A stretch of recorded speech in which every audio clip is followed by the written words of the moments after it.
There's a guy named Ron, and there was a black guy named Denver Moore. There were no books, notes, or syllabus, no essays, no quizzes. The course was just raw teaching by a man named Denver Moore, who had 0 degrees or honors except for those bestowed on him by fellow Anglo prison inmates. In fact, he had never attended school for even a day. There were no colored schools on the plantation in Louisiana where he'd spent his early life as a sharecropper, who received no money for the work he did. His classroom was a curb on a busy East Lancaster Street near a dumpster, where he slept across from the Union Gospel Mission in downtown Fort Worth, Texas. That's where my wife met him and first got the idea that 2 of us should be friends. I remember an early conversation with Denver just as clearly as it had happened the other day. His breath had a pungent smell of stale tobacco with a finish of canned sardines that distracted me. Pretending to scratch my beard, I moved my hand to cover my nose while my ears strained to hear his soft voice. "Is you one of them Christians?" he asked. "Yes," I answered. "Then maybe you can answer a question that puzzles most all homeless folk. Why is it that all you Christians worship one homeless man on Sunday and then you turn your back on the first one you see on Monday?"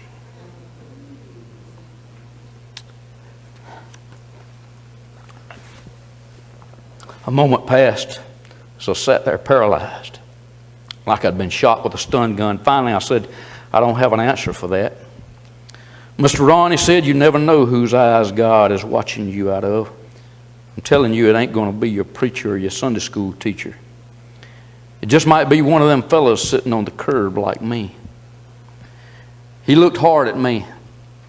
"Sometimes you successful folks can rise up so high reaching for more stuff that you miss knowing God. But you can never stoop so low to help somebody and have God miss knowing you." 12 years earlier, his wife Debbie had shown him Christ-like forgiveness after his bout with infidelity. Humbled by her mercy, he promised he would do anything she asked for the rest of their lives together. He says Debbie and I had been a Christian since 1974, and both of us had been living purpose-driven lives. Her purpose was seeking Almighty God, and mine was seeking the almighty dollar. Now, see, I want you to show you something. See, that's a representative of what we think, that we can be a Christian and do that. If that's where your focus is, it's not on Christ, is it?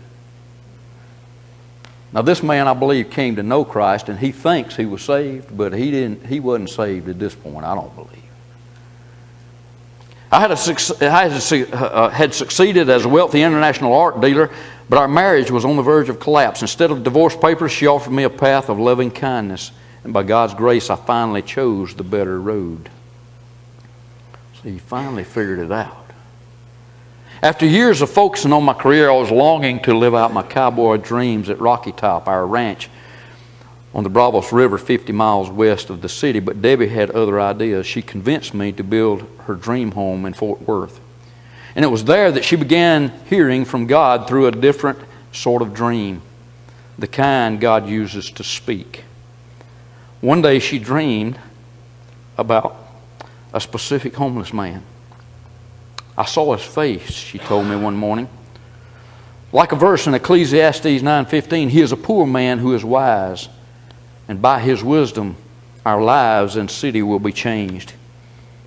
Debbie was determined to find the man she dreamed about, and she began volunteering at the Union Gospel Mission, and finally talked me into helping serve a meal there.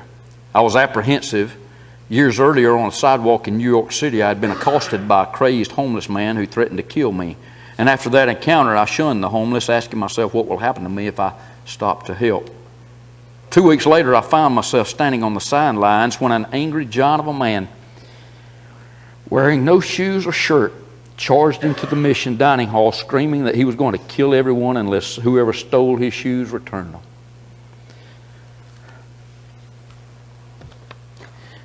That's the man I had to dream about. Debbie hollered to me as I took cover under the serving line. And I believe I've heard from God that you have to become His friend and find out what my dream is about. And he yelled back, but I wasn't at that meeting between you and God. And if I want to be friends with someone who wants to kill everyone, I think I should talk to God about it myself. But he said after pursuing him for 5 months, he said, I finally got him in my car, though he was screaming at me to just leave him alone. And he said, I'd love to leave you alone, but I told him, but my wife told me that I have to be your friend. And he liked Debbie, so he said he'd think about it. 2 weeks later, he sat across the table from me on a sidewalk outside of Starbucks. There's something I heard about white folks that really bothers me, and it's got to do with fishing, he told me. Puzzled, I responded that I was not a fisherman and wasn't sure I could offer any insight on his assessment of my race. I'll bet you can. I heard when white folks go fishing, they do this thing called catch and release. It's a sport, I explained. Well, if you was a white man fishing for a friend and you're going to catch and release, then I ain't got no desire to be your friend. I sat there, my heart nearly pounding out of my chest, face to face with a man I feared. But the words he had just spoken to me were the wisest I'd ever heard on friendship. They cut straight into my heart. I wondered if I was the one being hooked. From Denver, I learned the difference between blessing and helping. He once asked why I was always giving out dollar bills to street people and dishing out spaghetti at the mission. I like helping the homeless, I told him. Mr. Ron, you ain't helping nobody. All you is doing is making yourself feel better about being rich. You're just blessing folks with your dollars and service, but your dollar bill and a plate of food ain't changing a life. That takes love. If you're really serious about helping somebody, crawl down in the ditch with them, bandage up their wounds, stick with them until they are strong enough to crawl up on your back and get out. Denver understood that the homeless isn't a government problem, it's a church people problem. I don't know how he knew this, but he told me there are at least as many, if not more, churches in America than homeless folks on the streets. If every church would take in just one homeless person, the problem would be solved, he explained. I ain't a very smart man, Mr. Ron, but it seems to me there's too much Bible studying and not enough Bible doing.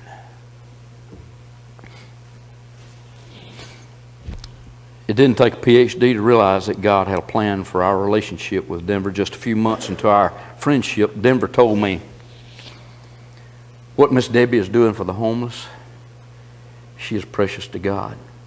And when you is precious to God, you is important to Satan. Watch your backside. Something is getting ready to happen to Miss Debbie.